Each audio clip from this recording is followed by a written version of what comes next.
Today's discussion is imagination. What are your thoughts on imagination? Is it a frequency that allows creative energy through? You could go as far as saying it's a vessel for spirit to come through. Are you somebody that thinks, oh, imagination means I'm making it up, therefore it's not valid? Is imagination really creative and playful?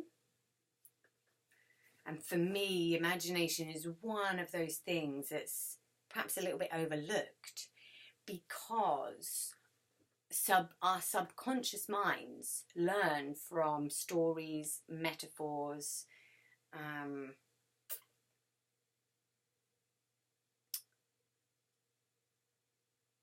and we process a lot through storytelling. When we're talking to each other, we might drop in a metaphor or tell a story or explain what's happened. Oh, did you hear about yada yada? And we drop into a story. And that is immediately when we're listening to the story, we go into imagination mode because we start imagining the story that the person's telling us. And therefore, it's all going in as a story into the unconscious mind. Metaphors just go in, and we don't consciously click with metaphors. But if you're listening to a spiritual metaphor or any teachings through stories, and suddenly you get a feeling bubble up all over you, and you think, oh, wow.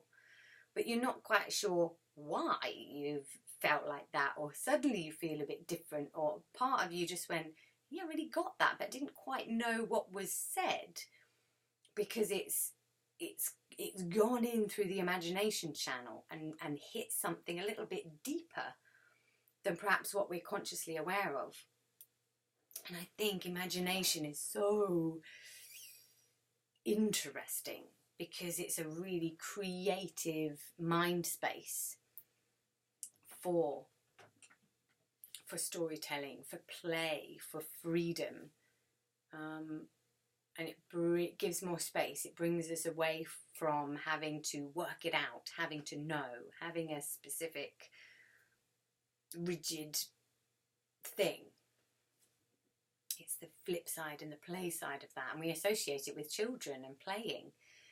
But actually, we as adults use our imagination, I'm not going to say a little bit against us, because we're often thinking in the past or thinking in the future.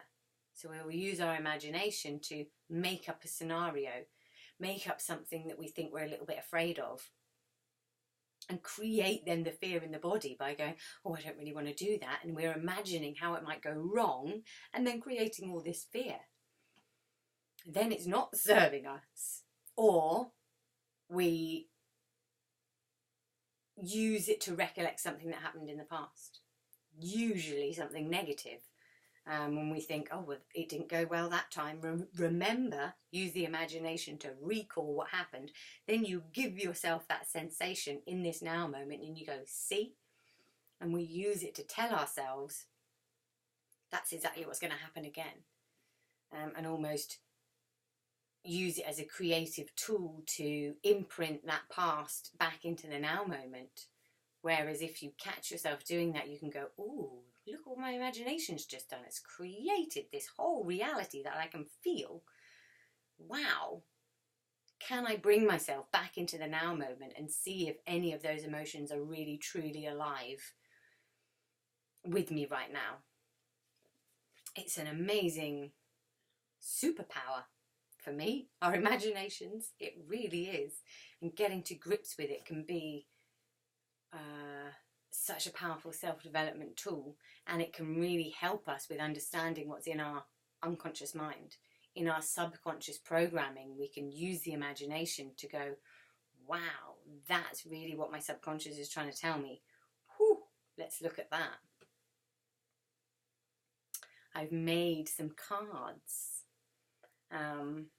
which I don't have here. They're in my treatment room, based on this ability that we have with our imagination. And you pick a theme and you pick an animal, and then you almost use them in a storytelling fashion to become your own guru.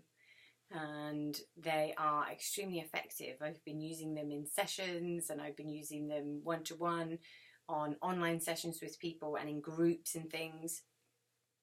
I've got a beautiful artist working on them at the moment, so hopefully these cards will be out and about at some point, but they're not ready yet. But your thoughts on imagination and the power of it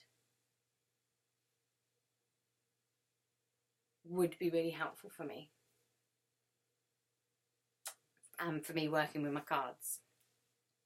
I might do some card readings in my groups actually, and that might be quite a good one to get anyone's feedback on what they feel of imagination, and then I can do some readings for people in my group. That might be a little bit of fun. See how that goes. But for now, please comment. Let me know your thoughts on the power of your own imagination. If any of this resonated with you and it sparked any questions or anything, please let me know your feedback, your thoughts, because I love hearing from you. Big kisses. Mwah!